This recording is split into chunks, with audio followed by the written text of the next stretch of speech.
तो क्या बताएंगे?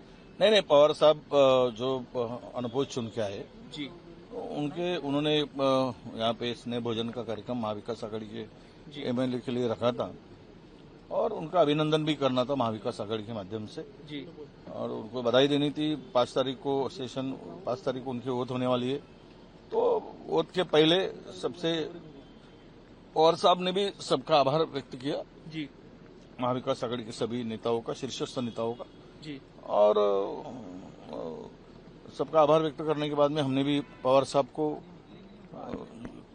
बधाई दिया, शुभेच्छा दिया जी और इसीलिए ये कार्यक्रम था। बाकी ऐसे कोई पॉलिटिकल ज्यादा डिस्कशन वहां पे हुआ नहीं। सातारा में जो मारपीट हुई, जो मामला हुआ, उस पर एकनाथ शिंदे ने कहा कि वोट करने ना देना मतलब लोकशाही की हत्या है।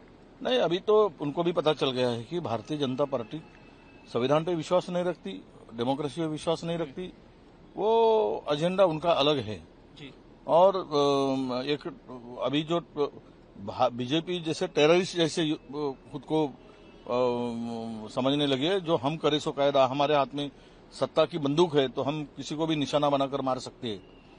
ये ऐसा उपयोग, सत्ता का दुरुपयोग हो रहा है। अभी जब अब रूलिंग पार्टी सत्ता में सहभागी, सत्ता में बड़े पद पर आसीन रहने वाले डिप्टी सीएम अगर ऐसी बात करते हैं तो इसका मतलब क्लियर हो चुका है कि यह सरकार संवैधानिक अधिकार खो चुकी है। ये इनका डेमोक्रेसी पर विश्वास नहीं है, ये सत्ता का दुरुपयोग कर रही है। और अगर रूलिंग पार्टी, सत्ता पार्टी के मिनिस्टर के साथ में यह बर्ताव होता है तो ये विरोधियों को क्या, कैसे यह न्याय मिलेगा, या विरोधियों को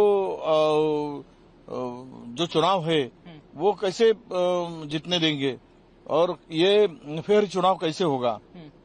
ये बड़ी समस्या देश के, राज्य के सामने खड़ी हुई है। मैं तो समझता हूं कि स्टेट के अंदर में अब हमारे शिंदे साहब के कहने के हिसाब से डेमोक्रेसी खत्म हो चुकी है और हुकुमशाही पद्धत यहां पे शुरू हुई। Okay, thank you sir.